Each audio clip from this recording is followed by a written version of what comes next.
Thank you. Now, President Obama will be in Saudi Arabia this morning.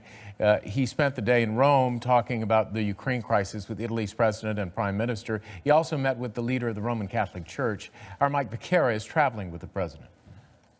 It was a day of ceremony, symbolism, and some substance as President Obama traveled to the Vatican to meet with the new Pope, Francis, for the first time. "I'm a great admirer," the president said as he greeted the Holy Father. Later, they sat face-to-face at a simple wooden desk. It was the Pope's working desk. Their meeting went long, 20 minutes overtime after it was scheduled for 30.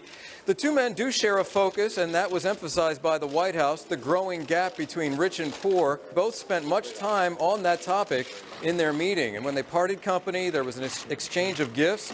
The Argentine Pope presented Mr. Obama with two large medallions that were said to symbolize the need for peace between northern and southern hemispheres. He also presented the president with a copy of his work, The Joy of the Gospel. That has served as a roadmap for the church in its new focus on the plight of the poor. The two also talked about the need for immigration reform in the United States. But evidently there was one area of disagreement, and that is the president's health care law and its requirement that employees have access to contraceptive coverage. That is a provision opposed by Catholics and the Catholic Church. In a statement after the meeting, the Vatican made a reference to that controversy, saying there was a discussion on questions of particular relevance to the Church, such as the exercise of rights to religious freedom, life, and conscientious objection. The president appeared later at a press conference with Italian Prime Minister Matteo Renzi and downplayed the dispute. We actually didn't talk a whole lot about social schisms. The president did say it came up briefly in his discussion with other Vatican officials after his meeting with the Pope. Thank you so much.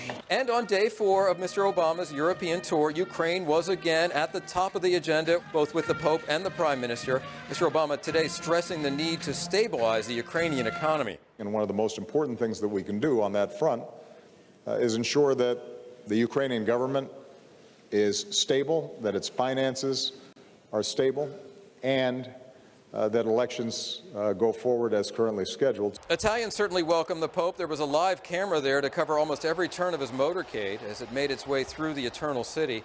There was a meeting with the Italian president and a sightseeing visit to Rome's famed Colosseum. And the president stays one more night in Rome, 2 days in all. In the morning, he leaves for a trip to Saudi Arabia. His mission to mend fences with a longtime ally. The Saudis have been upset with the president's policies to both Syria and Iran. Traveling with the president in Rome, Mike Viqueira, Al Jazeera. Well